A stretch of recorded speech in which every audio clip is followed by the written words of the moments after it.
if you look at the images on page, let's see if we got an image here. On page 284, it shows you a sagittal section of the brain too.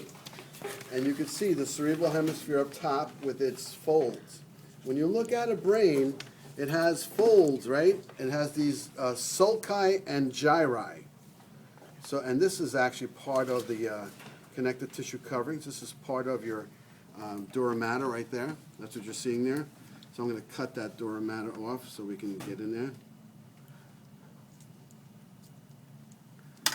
Okay.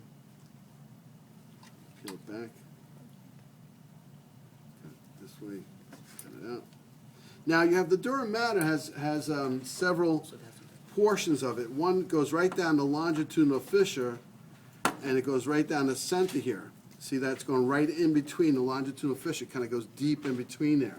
What is that covering called? Anybody know?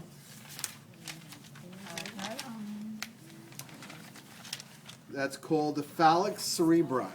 I once was going to name my cat that. Phalanx cerebri, right? And so you have this, the line going down the middle, right in between the two longitudinal fissures would be the phalanx cerebri going in there, invaginating in there. And then covering the cerebellum is the tentorium cerebellum. See this? It looks like a tent covering it, separating the cerebellum from the cerebrum. This is the cerebrum here. So separating the cerebellum from the cerebrum is the tentorium, the tent of the cerebellum, like a tent, right? So let's just cut this off here. And then you go underneath, and this is all tentorium cerebellum right here. And then you have the phalanx cerebelli, which separates the inside, the two lobes of the cerebellum. Let's go through and look at that. You see that right in there. Okay. Take that out.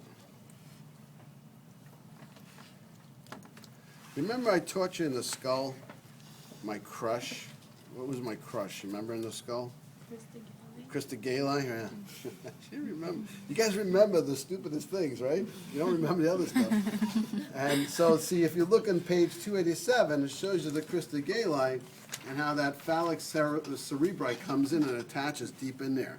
So that's underneath here. That would have attached right into there, in that middle there. Let's just cut this all out. Just pull it back. And it's pretty firm. This is tough. This is really tough. See how tough it is? On the cat, between the cerebrum and the cerebellum, it's like plastic. It's almost like a plastic separation. And this is pretty hard. If you can feel it with your gloves, you'll feel this is pretty darn hard, this stuff. And I'm going to just take that off.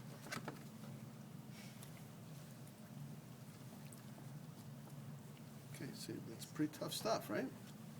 Okay, so now, when you look, going down the center, this is the longitudinal fissure separating the right and left hemisphere.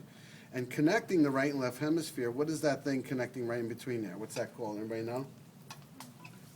Connecting what? Right in between the two cerebral hemispheres. If you turn that back a page for me. The corpus. That's right. That's the corpus callosum right in the middle there. See that? The white, that's the corpus. Oh, it just got torn up. Okay? So this is the cerebral cortex on a sheep. It's a little different shape than the human, right? And then this is the cerebellum of the sheep right here, okay? In between, there was a separation between the two. That's part of the connective tissue covers the dura mater. And then going down and invaginating in between, this connective tissue came in. But now you have a right side of your brain and a left side of the brain, right? Things cross over, and they cross over at that, what's that called in the center again? Tell them? Corpus callosum. The corpus callosum. That's the connection between the right side of your brain and the left side of your brain. And then we turn them upside down. We can't see too much on this guy. And this is a sheep, so it's not the same as the human.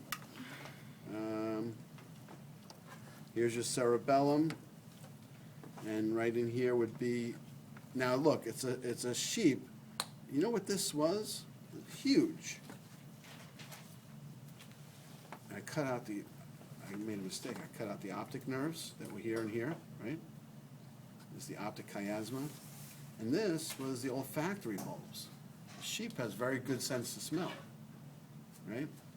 So their olfactory bulbs are huge compared to the human, right? And then this would be your midbrain area here. Here's the optic chiasma. And then coming down, you have this, the cerebral peduncles. Okay, so if you look on this over here, the pons, I'm sorry. Here's the pons. These are cerebral peduncles. Here's the pons right here. This is the medulla, and this is the cerebellum. Okay? You can't really make out too many of the cranial nerves. They're all chewed up. It doesn't work so well. So in a test, we're going to have to use our book. Right? So let's use the book now. Let's go through the book. You have your books with you? So name the major structures. Let's go back. If you look at this picture here, okay? Anybody got a pen on them?